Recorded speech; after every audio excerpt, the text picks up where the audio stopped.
Hai guys, selamat datang di channelku, channelnya Ina Juina.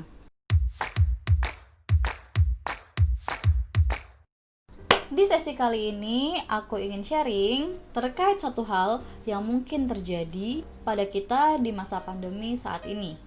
Apa sih itu? Di antara kita saat ini pasti ada yang sedang mengalami atau baru dibayang-bayangi oleh cut off atau biasa kita sebut dengan PHK. Sebelumnya aku turut prihatin pada teman-teman yang sudah terkena PHK sebelum maupun pada saat pandemi ini. Mungkin di antara kalian sudah ada yang mendapatkan pekerjaan baru, buka usaha baru, atau mungkin di antara kalian ada yang masih down, belum semangat lagi.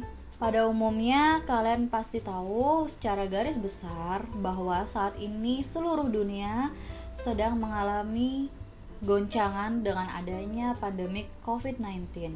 Hal ini membuat pemerintah mengeluarkan berbagai kebijakan yang berkaitan dengan protokol kesehatan, sehingga terpaksa banyak perusahaan yang menghentikan proses bisnisnya. Hal ini menyebabkan beberapa kantor tutup, ada juga yang membatasi jumlah pegawainya, sehingga kemungkinan besar terjadi banyak pemecatan di mana-mana. Di antara pekerja yang terkena PHK, bisa jadi ada yang sudah siap secara mental dan fisik. Mungkin karena sebelumnya mereka memang sudah ada niatan untuk resign, atau mereka memang sudah punya usaha sampingan sebelumnya.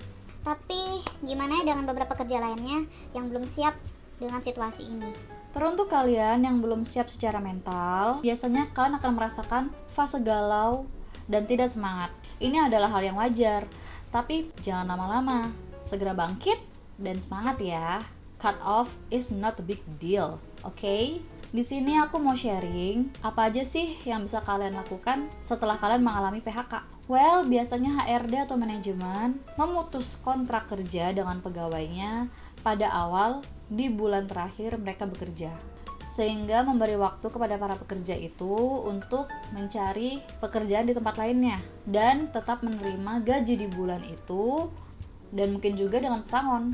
Namun setelah diberitahu bahwa kalian gak bekerja di perusahaan tersebut, pasti kalian semacam ngerasa blank untuk sesaat, sesiap apapun mental kalian persiapkan. Tapi apa mau dikata guys, itu sudah terjadi. Dan apa sih yang sebaiknya kalian lakukan? Oke, yang pertama, sadari apa yang terjadi saat ini. Seperti yang udah aku sebutin tadi, bisa jadi kalian ngerasa semacam blank dan gak percaya bahwa hal ini terjadi pada kalian.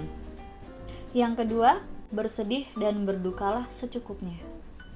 Hal yang wajar jika kalian merasa sedih dan galau setelah kalian mengalami hal ini. Silahkan bersedih, silahkan berduka dulu. Malahan menurutku kalian sangat perlu untuk melepaskan emosi negatif yang ada dalam diri kalian, agar kalian bisa lebih siap secara mental untuk menghadapi sesuatu yang baru. Kalian boleh kok menangis, atau kalian juga bisa kok menyalurkan perasaan negatif tersebut menjadi suatu aktivitas. Misalnya, berolahraga, makan makanan yang enak, melukis, atau mengekspresikan kesedihan kalian dengan cara yang lain. Tapi ingat, jangan berlebihan dan jangan sampai merugikan orang lain. Oke? Yang ketiga, sadari bahwa hidup kita masih berlanjut di depan sana. Hidup kita masih berjalan loh. Dan kita gak akan tahu keberuntungan apa yang menanti kita di masa depan. Jadi sebelum menyambut keberuntungan itu, marilah kita menghitung dulu. Siapkan catatan kalian dan hitung aset apa saja yang kalian punya saat ini. Misalnya, saat ini tabungan kita ada berapa? Kemudian kita punya kendaraan apa? Atau bagian tidak punya kendaraan, kita punya akses transportasi apa aja? Untuk kalian yang masih menyewa tempat tinggal, pikirkan kosan atau kontrakan kalian aman sampai tanggal berapa. Atau mungkin kalian punya simpanan berharga lainnya yang bisa dijadikan aset atau investasi. Setelah itu, hitung berapa besar kebutuhan kita selama 1 bulan. Misalnya, berapa dana yang kita habiskan untuk makan. Biasanya kita akan flashback seboros apa sih dulu kita. Tapi karena kondisinya seperti ini, ada baiknya kita mulai berpikir untuk sedikit prihatin, mengurangi jajan kita, dan mencari alternatif untuk mengurangi pengeluaran di area konsumsi ini. Tapi tetap ingat ya untuk menjaga gizi dari asupan yang kita makan. Kemudian hitung juga berapa sih listrik dan pulsa yang kita habiskan setiap bulannya. Terus ada nggak sih cicilan yang perlu kita bayar dan berapa jumlahnya? Sampai kapan? Aku saranin nih, kalau kalian mendapatkan pesangon dari kantor dengan jumlah yang cukup besar, lunasi cicilan yang ada saat ini. Menurutku kena denda juga nggak masalah. Yang penting langsung lunas. Kenapa? Supaya pikiran kalian itu nggak terbebani lagi sama yang namanya cicilan. Dan kita bisa lebih mudah untuk move up dan memikirkan rencana kita ke depannya. Tapi ini menurut aku ya, kalau kalian punya pemikiran sendiri ya nggak masalah. Kemudian, tanggal berapa sih kalian harus membayar kosan atau kontrakan? Ini juga penting, mengingat tanggung jawab kita kepada pemilik rumah. Dan mungkin ada hal lain yang perlu kalian hitung yang belum aku sebutin. Dari situ kalian akan sadar, asetku segini, pengeluaranku segini. Jadi nggak bisa diam di sini, kita harus tetap jalan dan nggak boleh sedih lama-lama. Karena makin lama sedihnya, makin lama lo kita move up. Semua itu tergantung pada diri kita sendiri kok. Kita harus kuat dan kita harus belajar cara mengubah mindset. Setelah kalian menghitung simpanan dan pengeluaran, jadikanlah hal ini sebagai motivasi untuk bangkit. Jadikan sebagai cambuk untuk terus maju. Tapi misalnya kalian malah tambah panik nih, coba keluar dulu dari rumah, keluar dari kamar, jangan mengurung diri. Kemudian carilah pemandangan terdekat di mana kalian bisa mungkin melihat pohon atau merasakan angin yang sejuk supaya bisa merenung, menjernihkan pikiran, dan mendapatkan kekuatan untuk maju, untuk bangkit. Tapi karena situasi saat ini sedang pandemi COVID, jadi tetap utamakan protokol kesehatan ya. Gunakan APD yang cukup dan hindari kerumunan. Lakuin ini sampai kalian siap, minimal semangat mulai bangkit. Nah, kalau semangat udah mulai kekumpul nih, kalian sebaiknya move up ke tahap selanjutnya, yaitu mencari dan menemukan solusi dari masalah yang sedang kita hadapi saat ini.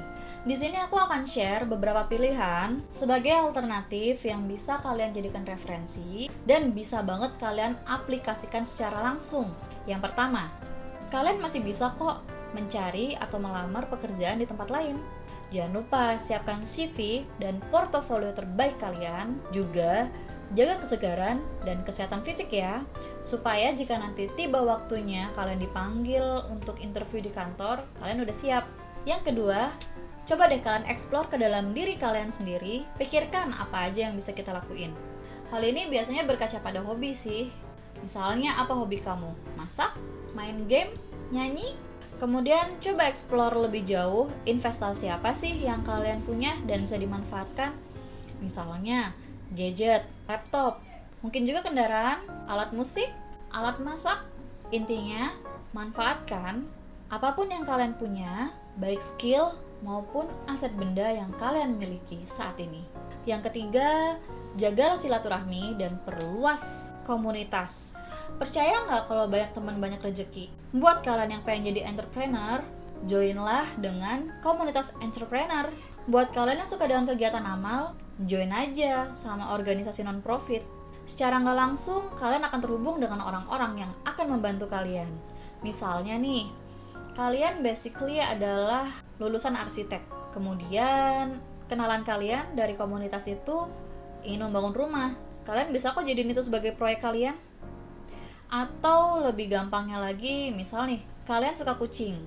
Kemudian kenalan dari komunitas itu mau pulang kampung dan bingung kucingnya mau dititipin di mana. Kalau kamu bisa, ruangan di rumah kamu memungkinkan, bisa kok kamu menawarkan jasa penitipan ke kenalan itu. Itu baru contoh ya. Akan ada banyak hal dan kesempatan yang kalian temui pada saat kalian bergabung dengan banyak komunitas dan menjaga silaturahmi. Kemudian yang keempat, kalian bisa juga loh mencoba untuk berjualan.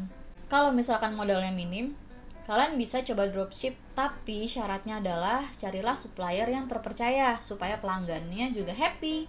Contoh lain, misalnya nih, keluarga kamu ada yang produksi makanan atau teman kamu ada yang produksi barang apa gitu, terus kamu bantu jualin, kamu bisa ambil keuntungan dari situ. Kemudian yang kelima, coba deh pikirin hal receh apa sih yang kira-kira bisa dijadikan usaha. Misalnya nih contohnya, Bisa gitu ada orang yang jualan lalapan. Itu loh, kalau kalian makan di pecel lele kan ada lalapan yang dibungkus-bungkus plastik gitu kan, isinya kubis, timun, sama daun kemangi. Nah itu ada yang jual itu. Jadi pedagang pecel lele itu udah nerima dalam bentuk plastikan gitu. Itu konsumennya banyak sekali. Cukup membantu para pedagang kaki lima dan juga cukup menguntungkan bagi yang menjual. Contoh lain misalnya, kalian bikin gorengan atau menjual keripik dalam kemasan-kemasan kecil, terus dititipin deh ke burjo atau ke warteg-warteg di sekitar kalian. Atau mungkin ada hal receh lain yang terlintas di pikiran kalian. Coba aja. Yang keenam, saat ini kita bisa loh menciptakan channel kita sendiri dengan cara menjadi content creator. Kalian bisa mencoba dunia YouTube, atau nanti kalau ada platform lain, ya platform lain. Kalau misalkan kamu ngerasa nggak siap buat tampil di depan kamera tapi pengen mencoba jalan ini, coba deh bikin video yang mengulas-ngulas tentang 7 keajaiban dunia. Kayak video ini. Video kali ini kita akan membahas tentang 7 keajaiban dunia. Sekarang kita akan membahas tentang 7 keajaiban dunia dari zaman kuno. Atau yang terakhir, bagi kalian para perantau, mungkin ini adalah saatnya kalian untuk pulang ke rumah dan sejenak melepaskan rindu pada orang tua dan juga keluarga lainnya. Nah, setelah kalian ngerasa udah cukup nih ngelepas rindu, kalian pasti bisa lebih tenang lagi untuk berpikir, langkah apa sih ke depan yang bisa diambil? Apapun yang kalian lakukan dan usahakan, tentu semua yang membutuhkan waktu dan tenaga. Nggak ada hal yang instan loh di dunia ini. Bahkan kalian nyeduh mie instan aja butuh waktu, ya kan? Oh iya, di balik usaha yang sedang kalian lakukan, jangan pernah melupakan restu dari orang tua dan berdoa kepada Tuhan. Karena secara langsung ataupun gak langsung, hal ini cukup berpengaruh loh pada kelancaran usaha kita. Last but not least, kalianlah yang punya kontrol pada diri kalian sendiri. Kalian mau sedih lama-lama atau kalian mau bangkit, itu adalah pilihan kalian sendiri. Semuanya dimulai dari keinginan dalam diri sendiri untuk bergerak. Dan jangan pernah mau terjebak dalam zona nyaman. Oke guys, semoga apa yang aku bagi kali ini bermanfaat untuk kalian ya. Tetap semangat. Kalau kalian suka dengan sharing kita hari ini, subscribe dan like ya. Kalian juga bisa share video ini ke saudara, teman-teman, maupun kenalan yang kalian rasa butuh untuk mendengarkan. Oke, semangat ya. See ya.